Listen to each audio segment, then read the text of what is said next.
Assalamualaikum. Jangan lupa like, comment, and subscribe. Bye. Salah satu sifat salat Nabi sebelum diwajibkan salat 5 waktu, ayyusalliya rak'ataini ghadatan wa rak'ataini asya'an. Nabi Muhammad selalu salat 2 rakaat di pagi hari, 2 rakaat di malam hari. Ya, maka ketika Nabi salat 2 rakaat itu salat yang ada sebelum diwajibkan salat. Sebelum diwajibkan salat 5 waktu. Maka Nabi Musa salat dulu 2 rakaat. Ini mengajarkan kita kalau kita punya problem, cok wudu semayang. Menyo katanya hati gundah, cok wudu semayang. Menyo katanya hati gundah, cok wudu berdoa pertolongan Allah Subhanahu wa taala. Jadi jangan berbuat hal-hal yang lain. Ketika sudah Nabi Musa berdoa kepada Allah, Nabi Musa pergi lagi ke depan kaumnya. Wanita tadi kamu tek-tek nih, Mbak. Takutnya luar biasa. Akhirnya wanita tadi mengatakan, Musa tidak pernah berzina dengan saya. Itu hanya omongan saya saja supaya saya dapat harta karun. Akhirnya disitulah karun itu tenggelam. Nabi Musa berdoa kepada Allah Subhanahu wa taala. Karun minta maaf. Hanali maaf. Akhirnya dia tenggelam bersama ada seorang laki-laki yang dia berpihak kepada karun. Ini artinya apa? Bani Israel itu juga diuji oleh wanita. Nabi Musa diuji oleh wanita. Nabi Yusuf diuji oleh wanita. Cuma karena Nabi Yusuf level murakabahnya sudah level atas. Karena sudah level atas, maka Allah menolong Nabi Yusuf alaihissalam. Karena begini, Nabi Yusuf suka juga kepada wanita itu. Wanita juga suka kepada Nabi Yusuf.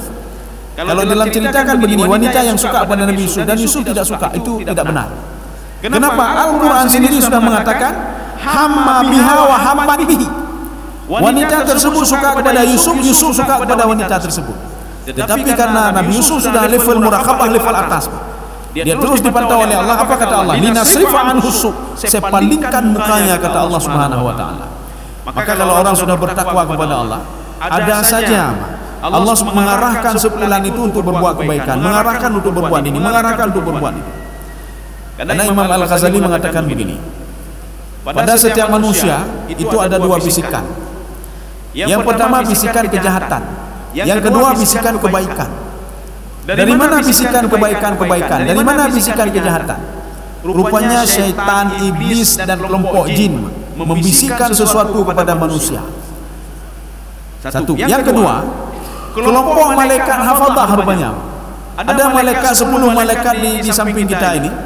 10 malaikat yang terus mengikuti kita, itu dia berbicara kebaikan-kebaikan. Dia pegatnya, dia bersedekah, itu bisikan malaikat.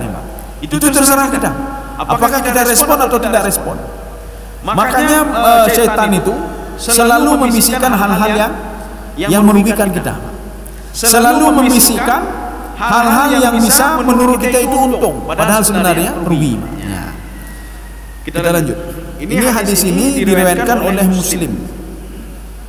Diriwayatkan oleh Muslim, rawahu Muslim. Sekarang kita lanjut lagi.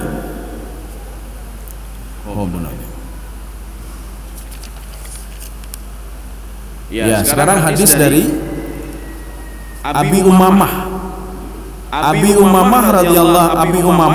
radhiyallahu anhu qala, sami'tu Rasulullah sallallahu alaihi wasallam yaqul. Rasulullah sallallahu alaihi wasallam dia mendengar langsung dari Rasulullah. Jadi bukan dia melihat, tidak, tapi dia mendengar langsung hadis ini dari Rasulullah sallallahu alaihi wasallam. Ketika haji wada. Jadi maksud haji wada itu haji terakhir yang dilakukan oleh Rasulullah sallallahu alaihi wasallam. Setelah itu Rasulullah wafat, meninggal dunia. Apa kata Rasulullah? Ittaqullah, bertakwalah kalian kepada Allah. Jadi sama seperti khatib katakan, berpesan dengan takwa. Ittaqullah, wahai orang-orang beriman, fattaqullah, atau ittaqullah, bertakwalah kepada Allah. Jadi takwa seperti yang kita gambarkan tadi, menjaga diri. Jadi dia beta pikir kengkele nyo haru pebunyo, droi le jaga. Beta jaga kau ni, droi le jaga. Apakah hari ini ada buat maksiat? Kalau kita menjaga diri, apakah hari kita sudah bertakwa hari ini? Apakah tangan ini sudah berbuat maksiat? Apakah anggota tubuh sudah berbuat maksiat? Kalau kita menjaga sepenuhnya hari ini, menjaga anggota tubuh, kita sudah bertakwa hari ini. Ya. Makanya kadang-kadang takwa itu, dia kadang-kadang seorang itu al-imanu yazidu. Iman itu bertambah. Kadang-kadang iman itu berkurang. Kapan seorang bertambah imannya? Di dalam kitab Al-Aqaid As-Salafiyah yang dikarang oleh Syekh Asy-Syangqiti, apa kata beliau?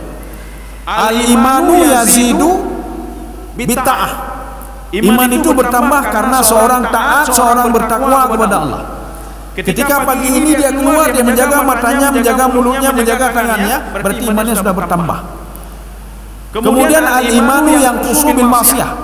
Iman itu otomatis dia menurun ketika seorang berbuat maksiat. Oronyo ke pengegap, dalam oronyo iman dia kamu kurang. Yang kita khawatirkan, ketika iman berkurang, iman meninggal dunia katanya yang tutah dia. Maka katanya kita melekai Allah ya Allah. Artinya apa? Kita ini selalu husnul khatimah. Kita kelompok orang-orang yang saleh. Seperti doanya Nabi Yusuf alaihissalam. Nanti ada juga di sini doa ya. Ini mungkin lupa saya baca, ada doa di sini tadi. Oh ya, ini doa sebenarnya nanti terakhir kita baca ya. Doa yang kita panjatkan supaya kita itu selalu bertakwa kepada Allah Subhanahu wa taala. Nanti kita baca ini sekarang kita lanjut ini dulu. Pesan Rasulullah yang pertama, ittaqullah. Bertakwalah kepada Allah, jagalah dirimu. Setelah kamu bisa menjaga diri, jagalah keluargamu. Siapa keluarga? Anak istrimu. Bagaimana menjaga mereka? Kita jaga mata awaknya, kita jaga jarawaknya ke nih, Pak. Kata Imam At-Tabari, menjaga anak, menjaga istri, bita'alimihim wa ta'libihim.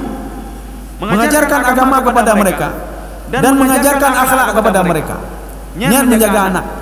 Maka kalau ada orang yang tidak mengajarkan agama kepada anaknya, kepada istrinya, mengajarkan akhlak kepada anaknya, kepada istrinya, dia belum bertakwa lagi. Ya, Mbak. Artinya dia belum ku anfusakum wa ahlikum. Ahlikumnya belum ada lagi.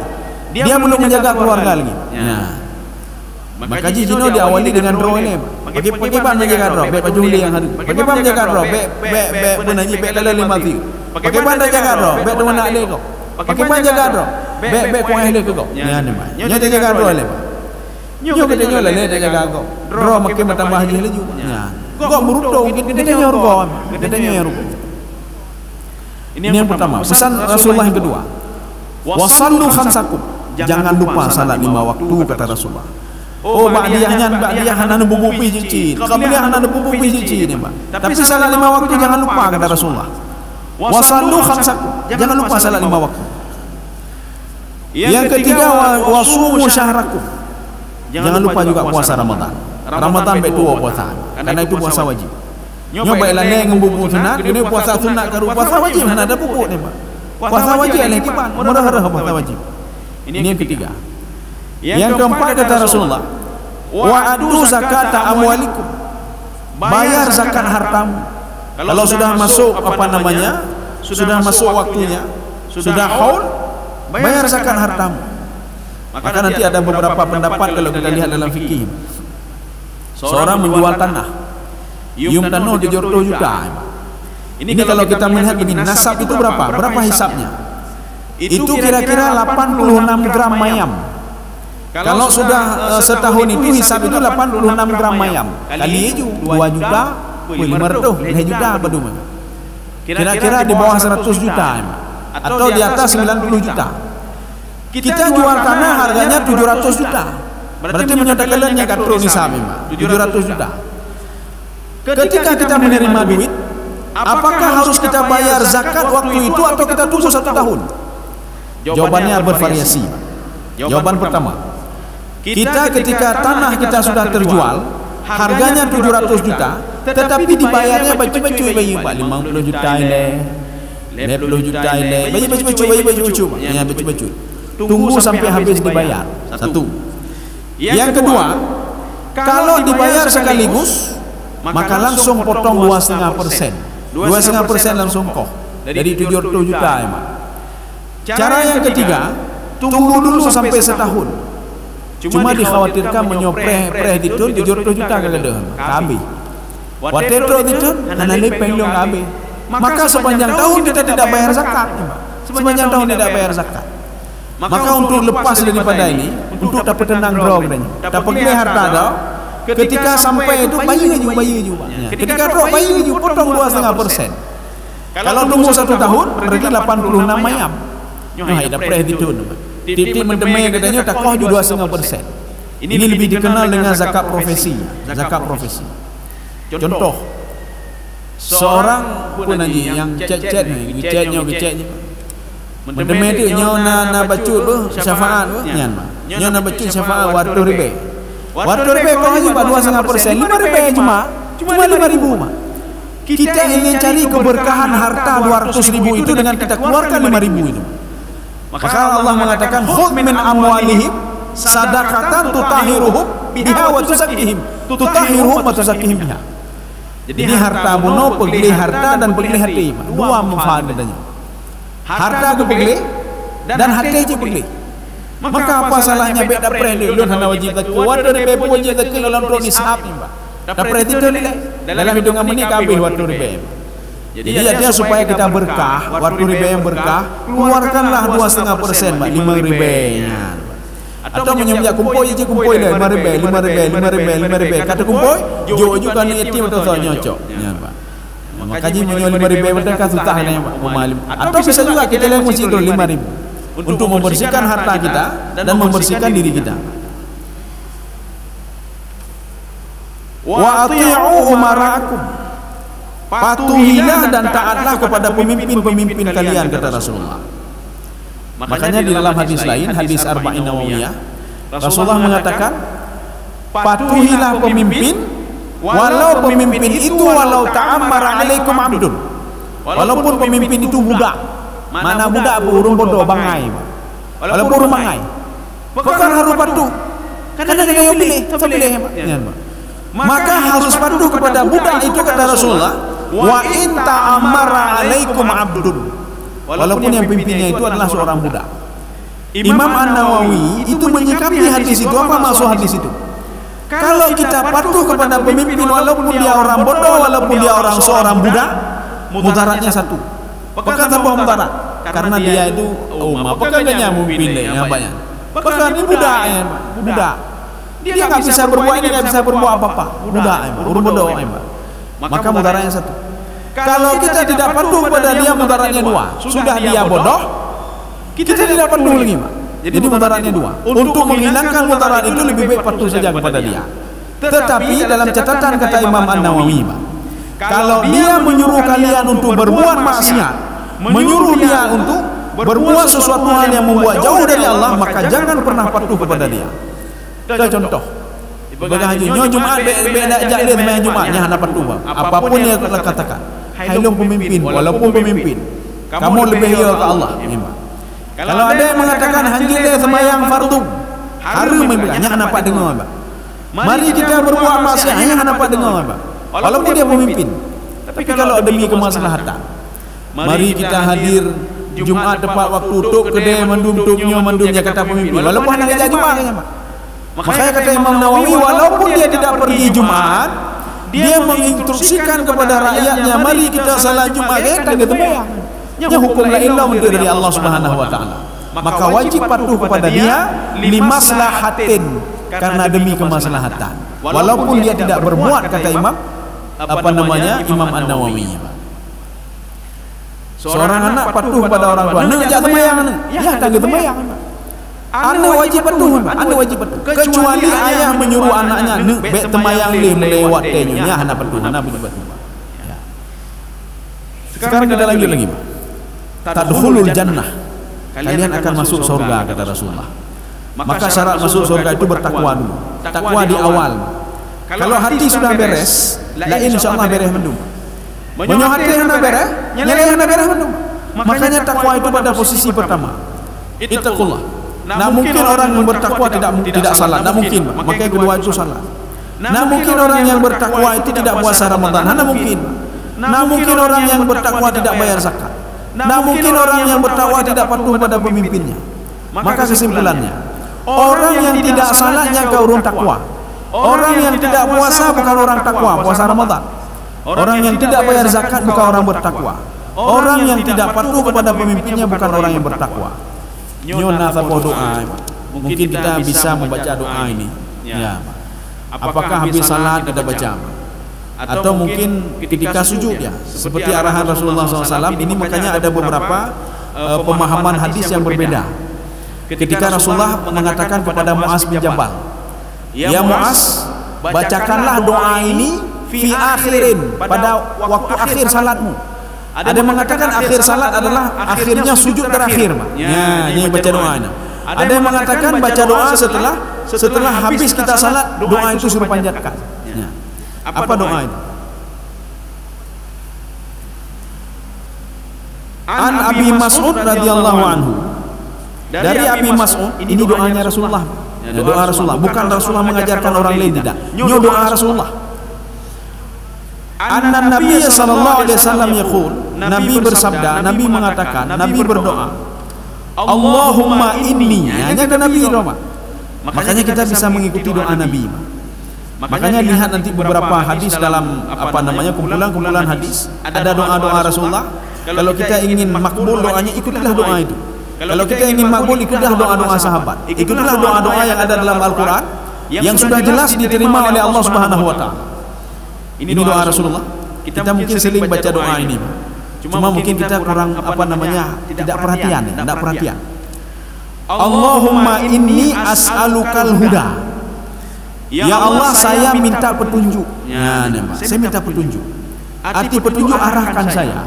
Ini sudah masuk level-level tasawuf ini. Kalau minta petunjuk, berarti kalau ini diberikan petunjuk, pergi hati le. Kalau ini minta petunjuk, pergi hati le. Menyangka ada pergi hati, apa itu petunjuk? Allahumma inni as'alukal huda. Ya Allah, saya mohon petunjuk dari Engkau ya Allah. Satu. Yang kedua, wattuqa, supaya saya menjadi orang yang bertakwa. Ya, nampak. Bertakwanya kita sama Nabi berbeda. Bertakwanya kita sama Nabi berbeda. Bertakwanya Nabi setelah diberikan hidayah, petunjuk dan lain sebagainya, Nabi merasa inilah saya menjadi orang bertakwa. Bertakwanya katanya, setelah kita berhasil menjaga anggota tubuh, maka kita sudah bertakwa. Maka kita jangan salah paham terhadap hadis ini. Bukan berarti Rasulullah SAW anggota tubuhnya berbuat maksiat, tidak.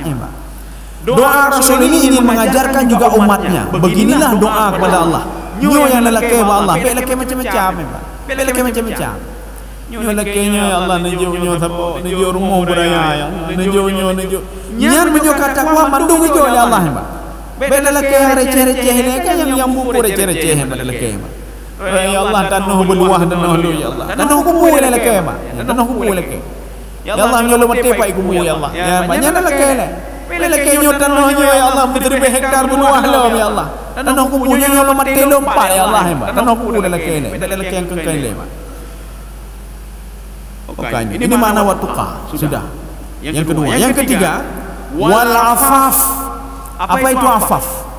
Ya Allah, jauhkan saya dari perbuatan hina ya Allah. Lun temucu watagam yang korupsi, nebejoh lun darinya ya Allah. Nebejoh lun dari yang haram ya Allah, itu afaf.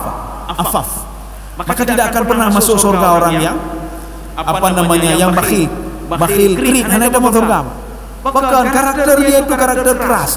Bahkan zakat mendang air berdebit, apalagi yang lain, Pak. Zakat saja nak mau dia keluarkan, apalagi infak dan lain sebagainya. Maka Allah mengatakan kepada surga, tidak boleh masuk ke dalam surga orang bakhil, orang kiri hanya dalam surga. Tidak boleh masuk dalam surga. Ini makna afaf. Afaf itu terjauh dari perbuatan maksiat. Afaf itu selalu dijaga kita, Pak. Inilah juga kajian tasawuf. Artinya apa? Afaf, dijaga pandangan kita, menjaga anggota tubuh kita untuk tidak berbuat maksiat. Dipalingkan kita untuk tidak berbuat maksiat. Maka ini juga termasuk yang Allah lakukan pada Nabi Yusuf alaihissalam. Linasrifa anhu su. Saya palingkan mukanya. Inilah yang Allah lakukan kepada Nabi Musa alaihissalam. Allah mengatakan, saya melihat apa yang kamu lihat, saya mendengar apa yang kamu dengar. Kamu tenang saja. Apapun yang dilakukan oleh Fir'aun itu di dalam kontrolan saya. Apapun yang dilakukan oleh Bani Israel di bawah kontrolan saya. Apapun yang orang lain lakukan sama kita di bawah kontrolan Allah. Mana mungkin Allah hendak jaga katanya. Makanya nyomoh jaga katanya. Jagalah juga apa namanya segala perintah Allah. Allah akan menjaga kita. Jagalah waktu salat, jagalah waktu kapan bayar zakat, jagalah perintah Allah, jagalah apa yang dilarang oleh Allah. Beda pupuknya, Pak. Doa Rasulullah yang terakhir. Wal ghina. Ghinanya kaya nih, Pak. Menyota harap dalam benak kita kaya harta, ya rubah kena, Pak. Bukan kaya harta, ini, Pak. Kalau kaya jabatan, rubah ada batas waktunya. Ghina di sini kaya hati, Pak. Kaya hati, lapang hati, kaya hati, Pak. Pada suatu hari Rasulullah sallallahu alaihi wasallam dibuli oleh orang-orang kafir, Pak. Dibuli oleh orang Yahudi, Pak. Dibuli oleh Nasrani. Apa kata Yahudi? Ya Muhammad, kamu bisa punya harta seperti Nabi Sulaiman. Sulaiman itu Bani Israel. Kamu bisa seperti dia.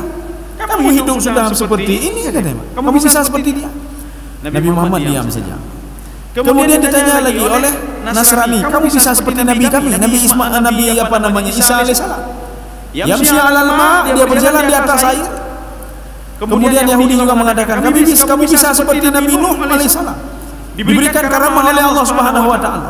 Kamu bisa seperti Nabi Daud, gunung tunduk sama dia. Nabi Muhammad tidak menjawab, Pak. Nabi Muhammad diam saja.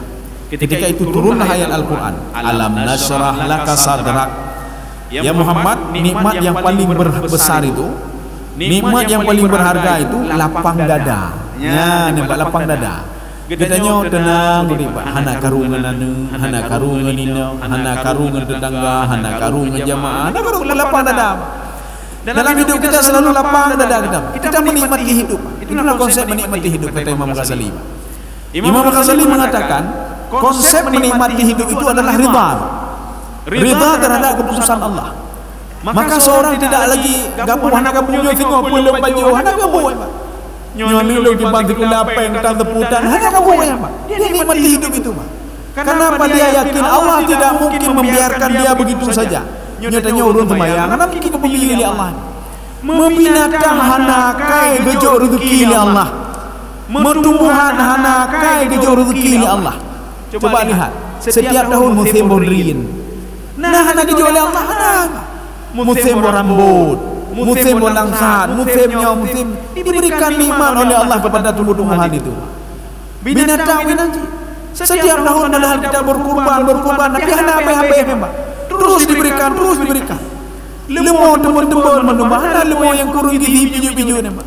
Oh nyoka kurung gini, mari kita bantu lemau selanjutnya pekalingan. Hana, Pak. Hana boleh pikir lemau adalah rezeki gejok oleh Allah. Karena dia adalah makhluk Allah. Masa gedanya? Katanya gitu akai, katanya tak ibadah lah, masih kita ragu sama Allah ini, Pak. Anda ragu. Makanya konsep ridha itu konsep menikmati hidup. Seorang itu dia sudah tahu hakikat hidup itu bagaimana. Allah sengsara balik-balik fi'at. Sengsara itu kan kita sengsara kalau kita sakit pun itu kafarat dosa, Pak. Maka dia senang sekali kalau dia sakit. Nyuka gitu sakit oleh Allah. Rasulullah mengatakan orang sakit itu kafarat bagi dosa-dosa dia. Orang pun sakit, orang kedua ingat luntur dosanya. Maka dia tersenyum dan dan masa senang sekali, Pak. Ya. Saya rasa cukup sekian. Jadi insyaallah pertemuan selanjutnya kita lanjut pembahasan yang ketujuh. Itu masalah yakin dan tawakal. Ya, kita ingin lihat yakin itu bagaimana, tawakal itu bagaimana. Mudah-mudahan ada manfaatnya bagi tuan dan jemaah sekalian. Subhanakallah bihamdika, asyhadu an la ilaha illa anta, astaghfiruka wa atubu ilaik. Assalamualaikum warahmatullahi wabarakatuh. Terima kasih.